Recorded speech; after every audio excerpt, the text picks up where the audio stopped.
আজকে নেপাল এবং চীনে সীমান্তে ভূমিধস, এমন এক ভূমিধস হয়েছে, মানুষ চলাচল করতেছে, বিল্ডিং ইমারত ছিল, গাড়ি বাড়ি, সেখানে মানুষগুলো ছোটাছুটি। আজকে নেপাল এবং চীনে সীমান্তে ভূমিধস, এমন এক ভূমিধস হয়েছে, মানুষ চলাচল করতেছে, বিল্ডিং ইমারত ছিল, গাড়ি বাড়ি, সেখানে মানুষগুলো ছোটাছুটি করতেছিল। মুহূর্তের মধ্যে ভূমিধসে সবকিছু তছনছ হয়ে গেল, শত শত মানুষ সেখানে বিলীন হয়ে গেল, বিশাল বিল্ডিং ধসে পড়ে গেল। এই যে কিছুক্ষণ আগে ঘটে যাওয়া ঘটনা, সেই নেপাল আর চীনের সীমান্তে এই ভূমিধস, যেটা সিনেমাকেও হার বানায়। মানুষ তো ভাবে না যে পৃথিবী এইরকম কয়েকটা সেকেন্ডের মধ্যে শেষ হয়ে যেতে পারে। সেই চীনের নেপালের এই ভূমিধস কয়েক সেকেন্ডের মধ্যে চলে আসলো, মানুষগুলো দৌড়ে যাচ্ছে। কয়েক সেকেন্ডের মধ্যে এমন ভাবে এই ভূমিধস সব তছনছ হয়ে গেল, বড় বড় বিল্ডিং গুলো সব তলিয়ে গেল, ফুটেজ ভাইরাল হয়ে গেল, পুরো পৃথিবীর মানুষ হাহাকার করতেছে। এটা তো দুনিয়ায় সামান্য আল্লাহ তাআলা দেখাইলেন। হে তরুণ যুবকেরা, কয়েক সেকেন্ডে আল্লাহ যদি এইভাবে ভূমিধসে নেপালের এই ভয়ঙ্কর ঘটনা ঘটাইতে পারে, এই জন্য আল্লাহ রাব্বুল আলামিন বলেন, ইযা যুলজিলাতিল আরদু জিলজালাহা, যেদিন প্রবল প্রকম্পনে পৃথিবী কেঁপে উঠবে, যেদিন ভূমিকম্প হবে, পুরো পৃথিবীটা তছনছ হয়ে যাবে।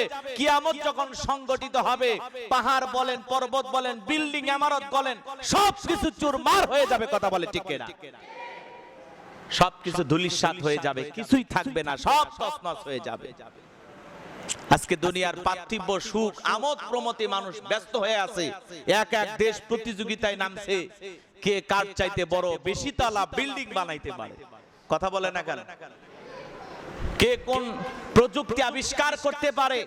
অথচ আল্লাহ তাআলা দেখায়া দিলেন যে যতই তোমরা এরকম করো, হঠাৎ করে আমি আল্লাহ তাআলা যখন কিয়ামত সংগঠিত করব, তোমার বিল্ডিং ইমারত, বড় বড় পাহাড় পর্বত, যা কিছু দেখতেছো সাজানো গোছানো পুরো পৃথিবীটা আমি আল্লাহ ধ্বংস করতে সময় লাগবে না। অস্থির, পুরো পৃথিবীর মানুষ অস্থির, পাপাচারে গুনাহে লিপ্ত হয়ে গেছে। একবারও আল্লাহর ভয় অন্তরের ভিতরে নাই, খোদাভীতি নাই। আল্লাহর ভয় ভীতি যদি থাকতো, মানুষ এইভাবে পাপাচারে লিপ্ত হইতো না। আজকে ছোট ছোট বাচ্চাগুলো হাতে হাতে মোবাইল থাকার কারণে এই মোবাইলের ওজনটা কম, কিন্তু এর মাধ্যমে যে পাপের ওজনটা কম না বেশি? জোরে বলেন, কম না বেশি? আজকে দুনিয়াতে এই ছোট্ট মোবাইলের ভার বহন করা যাবে, কিন্তু কিয়ামতের ময়দানে এই মোবাইলের দ্বারা যে গুনাহ আমরা করছি, এর ভার, এর বোঝা বহন করার ক্ষমতা অনেকেরই থাকবে না। কথা বলে ঠিক কিনা? সম্মানিত হাজিরিন, এই তরুণ যুবকেরা, এখনো সময় আছে। আর ফ্রি ফায়ার এগুলো আজে বাজে গেমস খেলা নিজের জীবনটাকে আর ধ্বংস করো না। আপনাদের এই মোবাইলের আসক্তি বর্তমান প্রজন্ম, ছোট্ট ছোট্ট বাচ্চাগুলোকে পর্যন্ত নষ্ট করে ফেলতেছে। এখনকার ঘরে ঘরে এই বাচ্চাদেরকে কার্টুন না দেখাইলে ছোট বাচ্চাদের মুখে এক লোকমা খাবার মা তুলে দিতে পারে না। আগে কার্টুন চালু, তারপরে ভাত। কথা কয় না ভাই? ভাত খাওয়াইতে পারে না। আগেকার আমার মা, এদিক খেয়াল করেন, আমার মা আপনার মা কি করছে? আগে আগে আজ থেকে কয়েক বছর আগে একটু ফিরে যান না, আপনার মা আমার মা কি করছে? খাবারে প্লেট দিছে সামনে, খেয়ে ফেলে দিছে আমরা। আর খুব ছোট থাকলে কি করছে? কোলের মধ্যে নিয়ে বাঘ ভাল্লুকের গল্প শুনাইয়া, ভয় ভীতি দেখাইয়া খাবার খাওয়াইয়া দিছে। আর এখনকার ডিজিটাল আপডেট মা বোন সন্তানকে বলতেছে, এই যে এই যে এই যে দেখো মোটু পাতলু কি সিঙ্গারা খাইতেছে, তুমিও খাও, এরাও খাইতেছে। ওই কার্টুন দেখে দেখে বাচ্চারে খাওয়াইতেছে, ওর চরিত্রটা কার্টুনের মতো হয়ে যাচ্ছে। কথা বলে ঠিক কিনা? আপনাদের অবশ্য বগুড়ার মা বোন ভালো, এরা রাবিয়া বস্ত্রী জান্নাত থেকে পালিয়ে আসছে এই নারীগুলো, নাকি বলে?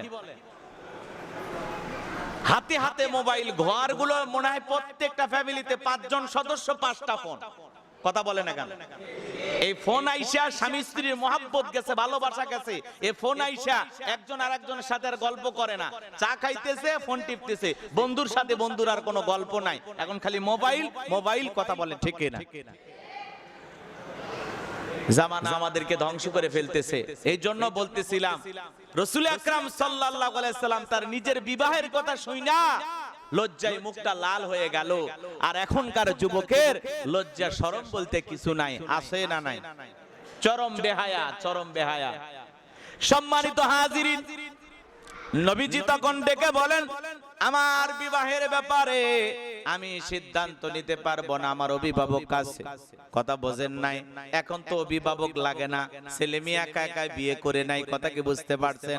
অভিভাবকের তোয়াক্কা করে না, যারে যেমন পছন্দ হয় বিয়ে করে বাড়িতে নিয়ে আসতেছে, রাজি না হইলে পালিয়ে নিয়ে যায়, এমনকি মাঝে মাঝে শোনা যায় তুলে নিয়ে যায়। কথা কোন ঠিক কিনা?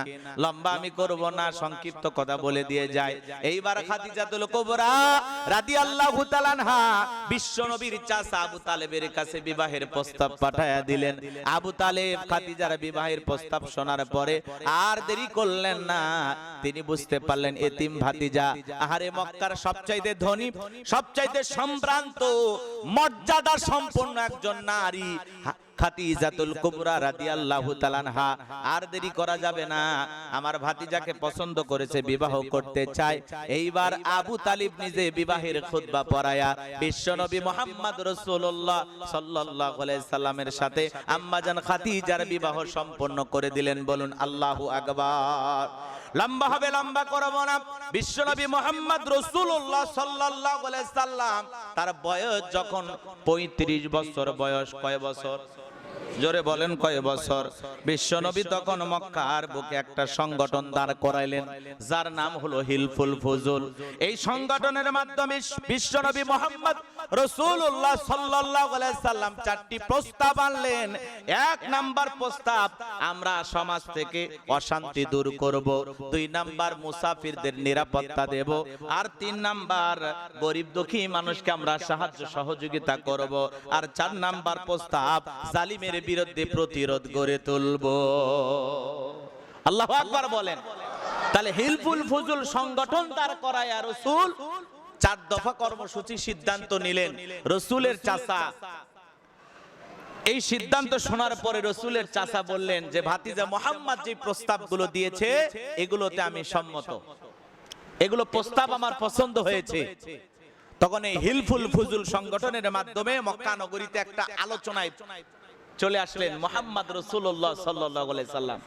আগে থেকেই তো সবাই মহব্বত করতেন, ভালোবাসতেন, আল আমিন আল সাদিক বলে ডাকতেন। এরপরে বাইতুল্লাহ নির্মাণ হচ্ছে, খানায় কাবা নির্মাণ হচ্ছে।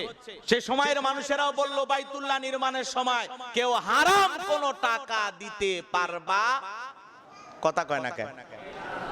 ওই সময়ের কাফের বেঈমানেরা বাইতুল্লাহ নির্মাণ করতেছে, আর কি বলতেছে? এই বাইতুল্লাহ নির্মাণের সময় কারো হারাম কোনো অর্থ যেন না আসে। সেই সময়ের কাফেররা ঘোষণা করছে যে খানায় কাবা নির্মাণ করতেছি, এখানে কারো যেন হারাম অর্থ, অবৈধ অর্থ না আসে। আর এখন আমরা মসজিদ নির্মাণ করতেছি, সুদের টাকা, ঘুষের টাকা, হারাম টাকা, কিচ্ছু দেখার দরকার নাই। কথা কর না আপনারা?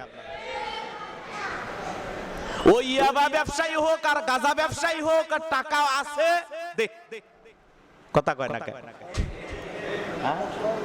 হ্যাঁ, এলাকায় সুদ ঘুষ খাইয়া, হারাম খাইয়া সারা জীবন কলমের খোঁচা দেয়া কোটি কোটি টাকা দুর্নীতি করলো, মসজিদের ছাদ ঢালাইয়ের সময় এলাকায় আসছে। কথা বোঝেন নাই?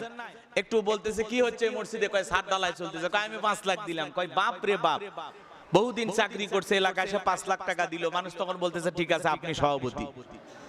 কথা বোঝেন নাই? সুদ ঘুষ খাইয়া, হারাম খাইয়া যে টাকাগুলো ইনকাম করতেছে ওইটা দরকার নাই। শোনেন, একজন রিকশা চালক, ভ্যান চালক, মানুষের বাড়িতে কাজ করে, শ্রমিক, ওই মানুষ যদি 10 টাকায় হালাল ইনকাম থেকে দেয়, এটা আল্লাহর কাছে বেশি দামি। আপনি দুর্নীতি করে কোটি টাকা দিয়েছেন, 4 পয়সা মূল্য নাই। কথা বলে ঠিক কিনা? বরং কিয়ামতের ময়দানে আল্লাহ আপনাকে ধরবে যে আমার ঘর বাইতুল্লাহ মসজিদ নির্মাণের সময় কেন হারাম টাকা দিলেন? একে তো আল্লাহর পবিত্র ঘর, এই জায়গায় কেন হারাম টাকা দিলেন? আল্লাহ আপনারে জিজ্ঞাসা করবে। আমার কথা কি কষ্ট পাচ্ছেন? সে সময় কাফেররা বাইতুল্লাহ নির্মাণ করতেছে, খানায় কাবা নির্মাণ করতেছে। সমস্যা বেজে গেল আসওয়াদ পাথর নিয়ে। কি নিয়ে বলেন? আসওয়াদ পাথর। এক এক গোত্রের লিডারের বলতেছে আমি এই আসওয়াদ পাথরকে তার নির্দিষ্ট স্থানে রেখে দেব। কথা কাটাকাটি চলতেছে, ঝগড়া এক পর্যায়ে শুরু হবে। তখন রাসূল আকরাম সাল্লাল্লাহু আলাইহি সাল্লাম তখন কিন্তু নবুয়ত পান নাই। আমার কথাটা মনোযোগ দিয়ে শুনবেন। তখন তাদের মধ্য থেকে এক মুরব্বী ওলীদ সে ঘোষণা করলো যে আগামীকাল সকালবেলা সর্বপ্রথম যেই মসজিদুল হারামে বাইতুল্লাহ প্রবেশ করবে সে আমাদেরকে বলে দিবে যে আসওয়াদ পাথর আমরা কিভাবে কি করব, তার কাছ থেকে আমরা পরামর্শ নেব। আল্লাহর কুদরতি খেলা। পরের দিন সকালবেলা সবার আগে বনু সাইবা গেট দিয়ে যিনি বাইতুল্লাহ মসজিদুল হারামে প্রবেশ করলেন তিনি আর কেউ নন, তিনি হলেন বিশ্বনবী মুহাম্মদ রাসূলুল্লাহ সাল্লাল্লাহু আলাইহি সাল্লাম। নবীজিকে দেখা মাত্রই সে সময়ের মানুষগুলো ঘোষণা করলো হাযাল আমিন রদিনা হাযা মুহাম্মদ। এই যে আমাদের আলামিন যাকে আমরা বিশ্বাস করি এই তো আমাদের অত্যন্ত কাছের মুহাম্মদ সাল্লাল্লাহু আলাইহি সাল্লাম। এইবার বিশ্বনবীকে তারা কাছে ডাকলেন, ও মুহাম্মদ এইদিকে আসো। আসার পরে সমস্ত ঘটনা খুলে বললেন। রাসূল তখন ঘটনা শোনার পরে ডেকে বলে একটা বড় চাদর নিয়ে আসেন। বড় একটা চাদর নিয়ে এসে দেওয়া হলো। নবীজি নিজের হাতে আসওয়াদ পাথরকে চাদরের মাঝ বরাবর রেখে দিলেন। এইবার সমস্ত গোত্রের লিডারদেরকে বললেন আপনারা সবাই মিলে চতুর্দিক দিয়া চাদরের কোণাগুলো ধরেন। এইবার সবাই মিলে চাদর ধরলেন। সবাইকে নিয়ে বিশ্বনবী আসওয়াদ পাথরকে তার নির্দিষ্ট একটা স্থানে রেখে দিলেন। এই দৃশ্য দেখার পরে সমস্ত নেতারা প্রশংসা করলেন, আরে মুহাম্মাদের মাথায় কত বুদ্ধি, কত সুন্দর সমাধান। এই সমাধান দেওয়ার কারণে মক্কা নগরীর মানুষেরা 20 বছরের ফিতনা ফাসাদ মারামারি হানাহানি থেকে বেঁচে গেল। তার কওমের মানুষেরা চিৎকার মেরে বলুন সুবহানাল্লাহ। সবার মুখে মুখে বিশ্ব নবীর প্রশংসা, সবাই নবীজির প্রশংসা করতে লাগলেন। আমার নবীজি হীরা গুহায় ধ্যান করতেন, লম্বা আলোচনা। একদিন রাসূল আকরাম সাল্লাল্লাহু আলাইহি সাল্লাম ধ্যানে মগ্ন। বিশ্ব নবীর বয়স যখন 40 বছর। জোরে বলেন কয় বছর? 40 বছর। গভীর মনোযোগ দিয়ে কথাগুলো শুনবেন। 40 বছর বয়স। আমার ভাইয়েরা আমি যে কথা বলতে চাচ্ছিলাম, বিশ্ব নবী যখন ধ্যানে মগ্ন তখন আসমান থেকে জিবরাইল আসলেন আর নবীজিকে ডেকে বললেন ইকরা পড়ো। নবীজি বলেন মা আনা বিকারি, আমি তো পড়তে জানি না। এইবার জিবরাইল বিশ্বনবীকে বুকের সঙ্গে চাপ দিয়ে ধরলেন। 3 বার চাপ দেওয়ার পরে যখন ছেড়ে দিয়ে বললেন পড়ো ইকরা বিসমি রাব্বিকাল্লাযী খলাক, পড়ো তোমার রবের নামে যিনি তোমাদেরকে সৃষ্টি করেছেন। নবীজি তখন পড়লেন। বিশ্বনবীর উপরে সর্বপ্রথম 5টি আয়াতে কারিমা নাজিল হলো। লম্বা আমি করব না। বাড়িতে ফিরে যাওয়ার পরে সর্বপ্রথম জিবরাইল চেপে ধরার কারণে, কুরআনুল কারীম নাজিল হওয়ার কারণে নবীজির শরীর মোবারকে জ্বর চলে আসলো, শরীরের ভিতরে কম্পন সৃষ্টি হয়ে গেল। বাড়িতে যা বলে খাদিজা আমারে চাদর দিয়া কম্বল দিয়ে আবৃত করে দাও। নবীজিকে আবৃত করে দেওয়া হলো। কিছুক্ষণ পরে নবীজির স্বাভাবিক অবস্থা যখন ফিরে আসলো, এরপরে বিশ্ব নবী মুহাম্মদ রাসূলুল্লাহ সাল্লাল্লাহু আলাইহি সাল্লাম সমস্ত ঘটনা যখন খুলে বললেন, খাদিজা বিশ্ব নবীর সমস্ত ঘটনা শোনার পরে ডেকে বলেন আপনি গরিব বিধবাদেরকে আশ্রয় দেন, আপনি অসহায় মানুষদেরকে খাবার খাইতে দেন, আপনি গরিব দুঃখী মুসাফিরদের খেদমত করেন, কোন দুষ্ট জিন আপনার উপরে আসর করতে পারে না। এই কথাগুলো বলে রাসূলকে সান্ত্বনা দেওয়ার পরে খাদিজার চাচাতো ভাই ওরাকা বিন নফেলের কাছে নিয়ে গেলেন। ওরাকা বিন নফেল সমস্ত ঘটনা শোনার পরে ডেকে বলে এই সেই ফেরেশতা যেই ফেরেশতা মুসা আলাইহিস সালামের কাছে এসেছিলেন, আমি বুঝতে পেরেছি তুমি আল্লাহর পয়গাম্বর। তবে আমার আফসোস হইতেছে সেই দিনের জন্য যেদিন তোমার কওমের মানুষেরা তোমাকে বাড়ি থেকে বের করে দেবে, এলাকা থেকে তাড়ায় দেবে। এই কথা শোনার পরে নবী মুহাম্মদ সাল্লাল্লাহু আলাইহি সাল্লাম ডেকে বলে এটা কেমন কথা বললেন, আমার কওমের মানুষেরা আমাকে বাড়ি থেকে তাড়ায় দেবে, এটা কেমন কথা বললেন? বলতেছে হ্যাঁ বাবা, এক সময় তোমার কওমের মানুষেরা তোমাকে এখান থেকে তাড়ায় দিবে, এখানে থাকতে দেবে না। নবী টেনশনে পড়ে গেলেন। এরপরে রাসূল আকরাম সাল্লাল্লাহু আলাইহি ওয়াসাল্লাম বাড়িতে আসলেন। চুপিসরে সর্বপ্রথম যারে দাওয়াত দিয়ে কালেমা পড়ে মুসলমান হইলেন তিনি কে? ঘরের প্রিয়তমা স্ত্রী। আপনাদের খতিব সাহেব কথাগুলো বলেছেন, আমি আর এগুলো লম্বা করতে চাই না। সর্বপ্রথম ঘরের স্ত্রী, প্রিয়তমা স্ত্রী খাদিজাতুল কুবরা রাদিয়াল্লাহু তাআলা আনহা, তিনি কালেমা পড়ে মুসলমান হইলেন। বলুন সুবহানাল্লাহ। এরপরে খুব কাছের বন্ধু হযরতে আবু বকর সিদ্দিক রাদিয়াল্লাহু তাআলা আনহু, তিনি কালেমা পড়ে মুসলমান হলেন। সুবহানাল্লাহ বলেন।